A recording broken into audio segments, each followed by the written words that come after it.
എന്താപ്പാ? ഒന്നുമില്ല. ഞാൻ ആ കിണർ പണിക്ക് പോയത് അപ്പായ്ക്ക് ഇഷ്ടപ്പെട്ടില്ല. അതന്നെയാ കാര്യം. നിന്റെ ഒരൊറ്റ നിർബന്ധം കൊണ്ടാ ഇവിടെ ആ കിണർ കുത്താൻ രാജമാണിക്യത്തിന്റെ കൂടെ ഞാൻ നിന്നു കൊടുത്തത്. സ്വപ്നഭൂമിയിലെ മണ്ണ് വെറും ചതൽപ്പുറ്റ് പോലാ മോളെ. അതുകൊണ്ടാ വില തീരാത്ത മരുന്നേടുകളൊക്കെ ഇവിടെ ഉണ്ടാവുന്നത്. അവിടെ കുത്തിയിളക്കിയ ഇന്നല്ലെങ്കിൽ നാളെ ആ മണ്ണിടിയും. മടിയോടെയാണ് ഞാൻ സമ്മതിച്ചതെങ്കിലും ആ അപകടത്തിലേക്ക് നീ സ്വയം നടന്നു കയറിയപ്പോ നീ അല്ലാതെ അപ്പാക്കാരാ മോളെ? അപ്പ വിചാരിക്കുന്ന പോലെ ഒന്നും സംഭവിക്കില്ല.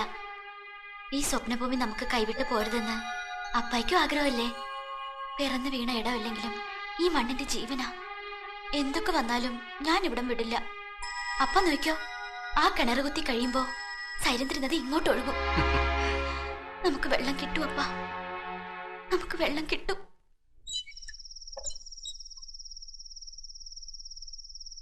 ആലോചിച്ചതൊക്കെ മതി എന്ന് പറ വാസോണ. എനിക്കിപ്പോ എന്റെ വീട്ടിൽ പോണം. വാസോണല്ലേ കൃഷ്ണവാ കൃഷ്ണവാ എന്ന് പറഞ്ഞ് എന്നെ ഇവിടെ എത്തിച്ചത്. എനിക്ക് എന്റെ അമ്മയെ കാണണം. വാടാ, സമയം കളയാൻ നമുക്ക് എങ്ങനെയെങ്കിലും പുറത്തിയാടാം. ഒരു കാര്യം ചെയ്യേ, നിങ്ങളെല്ലാവരും കൂടി രക്ഷപ്പെട്ടോ. ഞാൻ വരുന്നില്ല. എന്റെ കാര്യത്തെക്കുറിച്ച് അതും ഇതൊന്നും ചിന്തിക്കണ്ട. അമ്മയുടെ അടുത്ത് എന്ന ആവശ്യമില്ലെന്നൊന്നും പറയും വേണ്ട. നിങ്ങൾ പൊക്കോ. അങ്ങനെ പറഞ്ഞ പറ്റത്തില്ല. നീ കൂടെ വരണം. നീ ഇല്ല ഞങ്ങൾ എങ്ങനെ പോവാ? ഞാൻ വരുന്നില്ല എന്ന് പറഞ്ഞില്ലേ?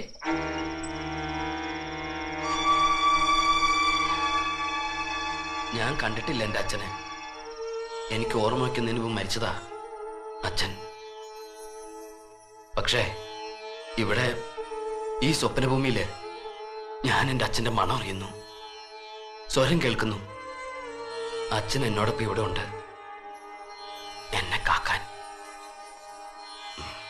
നിങ്ങൾ പൊക്കോ. ഈ മണ്ണ് വിട്ട് ഞാൻ വരില്ല.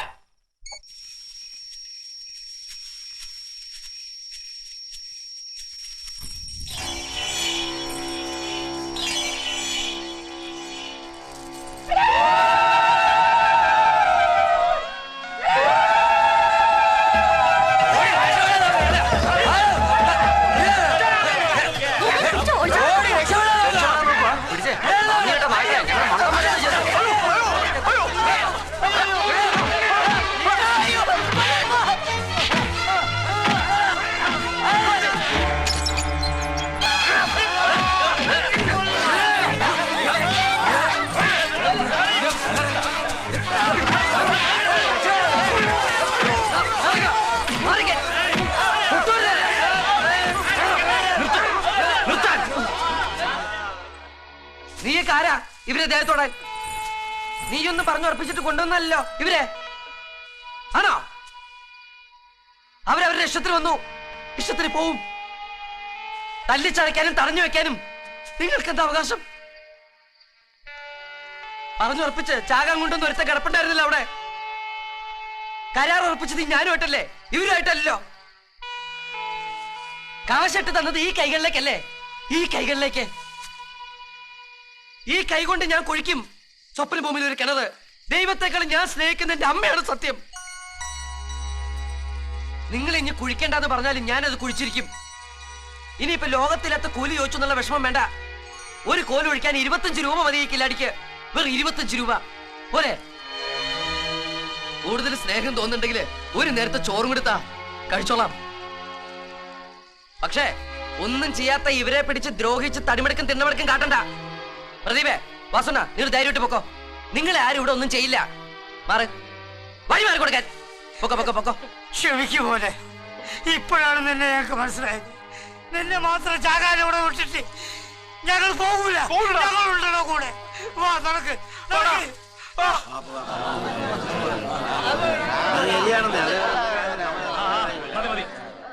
എല്ലാവരും പിരിഞ്ഞു പോണം. നമുക്ക്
നമസ്കാരം.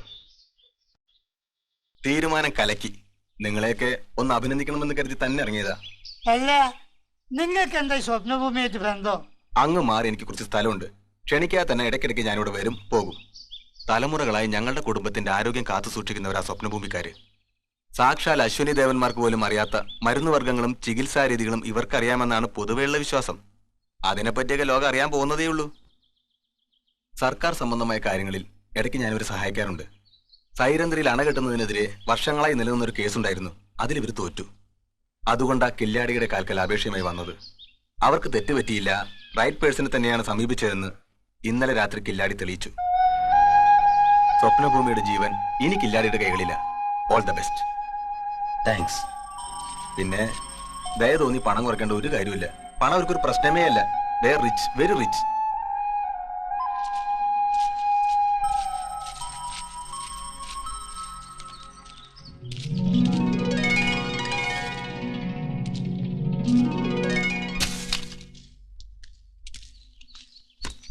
കുഴിയെടുത്ത് കഴുക്കോലിറക്കണം. ആ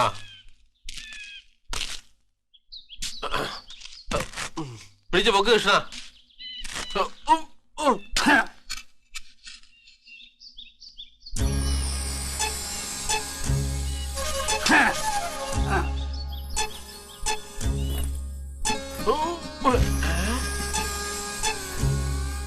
ഇറക്കാൻ ആരെങ്കിലും ഒന്ന് സഹായിച്ചാട്ടെ. പ്രദീപേ, എന്താ കൂലിയില്ലാത്ത ജോലി എവിടെ ഉള്ളൂ? അത് പറഞ്ഞുറപ്പിച്ചിട്ട് ഇറക്കിയാൽ മതി.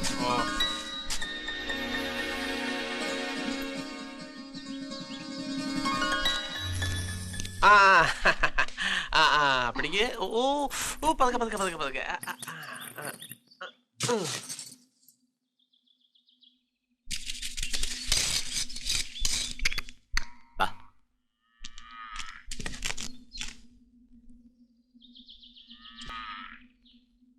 ഏയ്, ആടുമാടുകളൊന്നും ഇന്നലെ ഉറങ്ങിയിട്ടേ ഇല്ല. രാത്രി മുഴുവൻ കരച്ചിലും ബഹളമായിരുന്നു. എന്തേ? ഭൂമിക്കടിയിൽ നടക്കാൻ പോണ ബഹളങ്ങളൊക്കെ മനുഷ്യരെക്കാൾ മുമ്പേ അവരല്ലേ ആദ്യം അറിയാ. എന്തോ ഇയാൾക്ക് രാവിലെ തന്നെ വേറെ പണിയില്ലേ? പേടിപ്പിക്കാൻ നടക്കുന്നു. ഇവിടെ ഓരോരുത്തർക്കും ഓരോ പ്രത്യേകതയാ. പേരുകൾ തന്നെ കേട്ടില്ലേ? രാജമാണിക്യം, മല്ലിയണ്ണൻ, പവനയ്യ, ഭുവനയ്യ, രാജവെമ്പാല, പാമ്പാണ്, ഭുവനപ്പൻ, ജയയാനി. ദേവയാനിക്ക് എന്താ കുഴപ്പം? അല്ല, ദേവയാനിക്ക് മാത്രം കുഴപ്പമൊന്നുമില്ലെന്ന് ഞാൻ പറഞ്ഞു വരികയായിരുന്നു. ഇന്നലെ ഇവിടെ ഒരു ഭ്രാന്തിയെ കണ്ടു. അവരാരാ? അതോ, അത് സുമംഗലിയക്കനാ. സുമംഗലിയോ? ഓ, ഇവിടെ വന്നിട്ട് ആദ്യമായിട്ടോ നല്ലൊരു പേര് കേട്ടത്. അപ്പൊ ദേവയാനിക്ക് എന്താ കുഴപ്പം? ഏയ്, ദേവയാനിക്ക് യാതൊരു കുഴപ്പമില്ല. എത്ര നല്ല പേര്, എത്ര നല്ല ആള്. എത്ര നല്ല ആള്. എന്നിട്ട് സുമംഗലിയക്കനെ കുറിച്ച് പറ. അക്കനെ കുറിച്ച് ആരും ആരോടും ഒന്നും പറഞ്ഞൂടാ. അതാ ഇവിടുത്തെ രീതി, വിലക്ക്. ആരും അടുത്ത് പോകാൻ പാടില്ല, സംസാരിക്കാൻ പാടില്ല, നോക്കാൻ പാടില്ല, അറിഞ്ഞോ അറിയാതോ ഒന്നും കൊടുക്കാൻ വരെ പാടില്ല. അടുത്തെങ്ങാനും വന്നാലേ കല്ലെറിഞ്ഞ് ഓടിച്ചോണം. എന്തേ അങ്ങനെ? അതൊന്നും ഞാൻ പറയില്ല, ഒക്കെ ഇവിടുത്തെ രീതികളാ. അപ്പം ദേവയാനി ഒന്നും കൊടുക്കൂലേ? ഞാനും കൊടുത്തിട്ടുണ്ട്, ഒരുപാട് എറി. എന്റെ അടുത്ത് വരുമ്പോഴൊക്കെ ഞാൻ എറിഞ്ഞ് ഓടിക്കും. പക്ഷേ എറിയണത് അത്രയും പേരയ്ക്കും ആപ്പിളും ഓറഞ്ചും ആയിരിക്കും.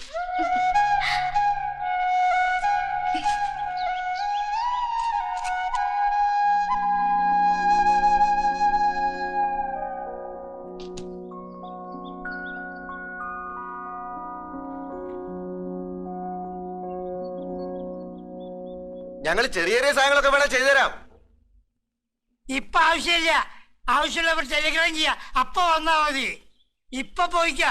ദേവു, ദേവു, അപ്പം വിളിക്കണ വീട്ടിലേക്ക് വേഗം ചെല്ലാൻ. ചെല്ലമ്മാളിന്റെ മകന്റെ ദേഹത്ത് തളച്ചെന്ന് വീണ് പൊള്ളി. വേഗം വരൂ. തുടങ്ങിയിട്ടുണ്ട്, നല്ല ഭേഷായിട്ട് തുടങ്ങിയിട്ടുണ്ട്. സ്ഥാനം മാറ്റി കിണർ കുഴിക്കാൻ പറഞ്ഞിട്ട് ആരും കേട്ടില്ലല്ലോ. ഇപ്പൊ എങ്ങനെയുണ്ട്? എല്ലാരും കൂടെ അനുഭവിച്ചോ? മറിക്ക് മറിക്ക്.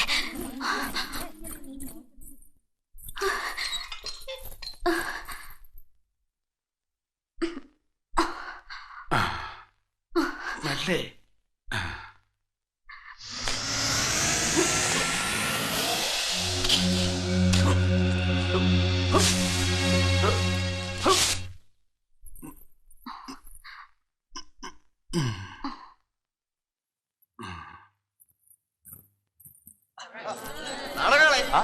നീ എവിടെ പോകുന്നു?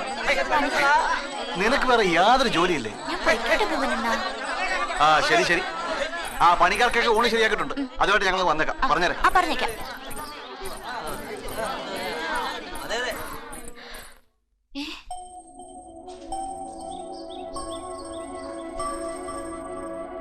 എവിടെ? ആര്?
സ്വപ്നഭൂമിയിൽ കിണർ ഒഴിക്കാൻ വന്നവരാ ഞങ്ങള്. തുടക്കത്തിൽ ഒരില അനങ്ങിയ വഴക്കുമായിട്ട് വരുമായിരുന്നു സ്വപ്നഭൂമിക്കാര്. ഇപ്പോ 8-10 ദിവസമായിട്ട് യാതൊരു കുഴപ്പമില്ലാണ്ട് മുന്നോട്ട് പോവാ. ഇനി വെള്ളം കിട്ടണമെങ്കിൽ സ്വപ്നഭൂമിയിൽ ജനിച്ചു വളർന്ന ഓരോരുത്തരുടെയും പ്രാർത്ഥന ഉണ്ടായി തീരൂ. ഞങ്ങൾക്ക് കിട്ടിയ ഭക്ഷണത്തിന്റെ ഒരു പങ്കാ. സുമംഗലിയാക്കന് ഞങ്ങൾ താമസിക്കുന്ന വീടിന്റെ ഒരു മൂലയില് വേണേല് ആരും അറിയാതെ അന്തി ഉറങ്ങാം. അത്താഴം മിച്ചമല്ല ഉണ്ടെങ്കിൽ അതും കഴിക്കാം. വാ.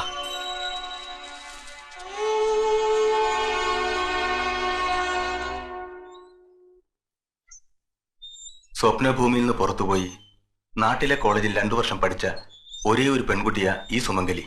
ഗ്രാമത്തിന്റെ ഓമനയായിരുന്നു അവൾ. ഗ്രാമത്തിലാകെ അവൾ നിറഞ്ഞു നിന്നു. എല്ലാ വീടും അവളുടെ വീടായിരുന്നു. എല്ലാവരും അവളുടെ പ്രിയപ്പെട്ടവരായിരുന്നു. ആയിടയ്ക്കാണ് പത്രപ്രവർത്തനമൊന്നും പടം പിടുത്തമെന്നൊക്കെ പറഞ്ഞ് സ്വപ്നഭൂമിയെക്കുറിച്ച് ലേഖനം എഴുതാൻ ഒരാളിവിടെ എത്തിയത്. ഒരു അച്യുതൻ കുട്ടി. നാട്ടുകൂട്ടം അയാൾക്ക് എല്ലാ ഒത്താശകളും ചെയ്തു കൊടുത്തു. അയാൾക്ക് വഴികാട്ടിയായും സഹായിയായും വിട്ടുകൊടുത്തത് പാവം സുമംഗലിയായിരുന്നു. അയാൾക്ക് വേണ്ട വിവരങ്ങളൊക്കെ പറഞ്ഞുകൊടുത്ത് പടങ്ങൾ എടുത്തും എടുപ്പിച്ചും അവർ രണ്ടുപേരും ഈ കണ്ട കാടും മേടും ഒക്കെ കയറിയിറങ്ങി നടന്നു. ഒടുവിൽ പത്രത്തിൽ അടിച്ചു വന്നതത്രയും സ്വപ്നഭൂമിക്കാരുടെ രീതികളെ കളിയാക്കിയും പരിഹസിച്ചും കൊണ്ടുള്ള ലേഖനങ്ങളായിരുന്നു. നാട്ടുകൂട്ടം അയാൾക്ക് വിലക്ക് കൽപ്പിച്ചു. ആരും അയാളെ കണ്ടുപോകരുന്നത് ശാസനയും. സത്യത്തിൽ അയാളൊരു കാപട്യക്കാരനായിരുന്നു. അയാൾക്ക് വേണ്ടിയിരുന്നത് സ്വപ്നഭൂമിയിൽ അറുതിയില്ലാത്ത മരുന്നുകളുടെ രഹസ്യ വിവരങ്ങളായിരുന്നു. സുമംഗലിയെ മോഹിപ്പിച്ച് മരുന്നുകളുടെ കലവർ രഹസ്യങ്ങളെല്ലാം കവർന്നെടുക്കാൻ പാതിരാവിന്റെ മറവിൽ അയാൾ ദിവസവും സ്വപ്നഭൂമിയിലേക്ക് വന്നുകൊണ്ടേയിരുന്നു. സ്വപ്നഭൂമിയിലെ പെണ്ണ് സ്വപ്നഭൂമിയിലെ ആണിന് മാത്രമുള്ളതാ. മറ്റ് ദേശക്കാരുമായി ഒരു ബന്ധവും പാടില്ല. ഒരിക്കൽ പഞ്ചഭൂത ബലി നടക്കുന്നൊരു വൈശാഖ രാത്രിയിൽ ധ്യാനപുരയുടെ മറവിൽ രഹസ്യമായി സന്ധിച്ച സുമംഗലിയെയും അച്യുതൻകുട്ടിയെയും നാട്ടുകാർ പിടികൂടി. അയാൾ എങ്ങനെയോ രക്ഷപ്പെട്ടു. സുമംഗലിക്ക് ഭ്രഷ്ടുമായി. എന്നുവെച്ചാല് നാട്ടിലെ പണ്ടത്തെ പടിയടച്ച് പിണ്ടം വെക്കുന്നതിന്റെ വേറൊരു പതിപ്പാ. പക്ഷെ ഇവിടതൊരു ഭയങ്കര കർമ്മ. ഭ്രഷ്ട് നടപ്പാക്കുന്നത് ക്ഷണിച്ചു വരുത്തപ്പെട്ട വേദാത്തന്മാരും തെയ്യത്തിയും കൂടിയാണ്. ഭ്രഷ്ട് കൽപ്പിക്കപ്പെട്ട പെണ്ണിനെ നവവധുവിനെ പോലെ അണിയിച്ചൊരുക്കി പ്രാകൃതമായ വാദ്യഘോഷങ്ങളോടെ അല്പനേരം ഗ്രാമമുറ്റത്ത് നിർത്തും. എന്നിട്ട് അവളെ പഞ്ചഭൂത മണ്ഡപത്തിന് വലം വെപ്പിക്കും. അത് കഴിഞ്ഞ് അവളെ കത്തിജ്വലിക്കുന്ന ഒരു അഗ്നികുണ്ഡത്തിന് മുമ്പിൽ കൊണ്ടു നിർത്തും. 18 സുഗന്ധദ്രവ്യങ്ങളും 18 ദുർഗന്ധദ്രവ്യങ്ങളും ആ അഗ്നികുണ്ഡത്തിലേക്ക് എറിയും. അതിൽ നിന്നുയരുന്ന പുക കാറ്റത്തങ്ങ് കരിയാത്ത മലയിലെത്തും. ആ പുക വരുമ്പോൾ കാട്ടാളന്മാർക്കറിയാം ഭ്രഷ്ട് കൊണ്ട പെണ്ണൊരുത്തി വരുന്നുണ്ടെന്ന്. കുന്തങ്ങളുമായി അവർ കരിയാത്ത മരങ്ങൾക്കിടയിൽ കാത്തു നിൽക്കും. കരിയാത്ത മലയ്ക്കരികിൽ ഒരു പ്രത്യേക സ്ഥലത്ത് അവളെ നിർത്തിയിട്ട് ഗ്രാമത്തിന്റെ ഗണനാഥൻ അവൾ ചെയ്ത കുറ്റം ഉറക്കെ പറഞ്ഞിട്ട് 3 പ്രാവശ്യം ഭ്രഷ്ട് എന്ന് ചൊല്ലും. അതോടെ അവൾ വേദാത്തന്മാരുടേതായി കഴിയും. സ്വപ്നഭൂമിക്കാർ തിരികെ വരുമ്പോൾ വേദാത്തന്മാർ ആടയാഭരണങ്ങളൊക്കെ അഴിച്ചെടുത്ത് കുന്തത്തിന് കുത്തിയും കല്ലെറിഞ്ഞും അവളെ കരിയാത്ത മലയിലേക്ക് കയറ്റിവിടും. കഴിഞ്ഞ 40 വർഷങ്ങൾക്കുള്ളിൽ ഇവിടെ 3 ഭ്രഷ്ടുകൾ നടന്നിട്ടുണ്ട്. അതിൽ അവസാനത്തേതാണ് സുമംഗലിയുടേത്. ഭ്രഷ്ട് കൽപ്പിക്കപ്പെട്ട പെണ്ണുങ്ങളിൽ തിരിച്ചു വന്നവൾ ഇവൾ മാത്രമാണ്. പക്ഷെ സമനില തെറ്റിപ്പോയി. ഭ്രഷ്ട് കൽപ്പിക്കപ്പെട്ടവളായതുകൊണ്ട് ഇനി തിരിച്ചെടുക്കാൻ പറ്റില്ല. ഒരിക്കൽ ശിക്ഷിച്ചതുകൊണ്ട് ഇനി ശിക്ഷിക്കാനും വയ്യ. അവൾ ഇവിടെ ഇങ്ങനെ കഴിഞ്ഞുകൂടുന്നു.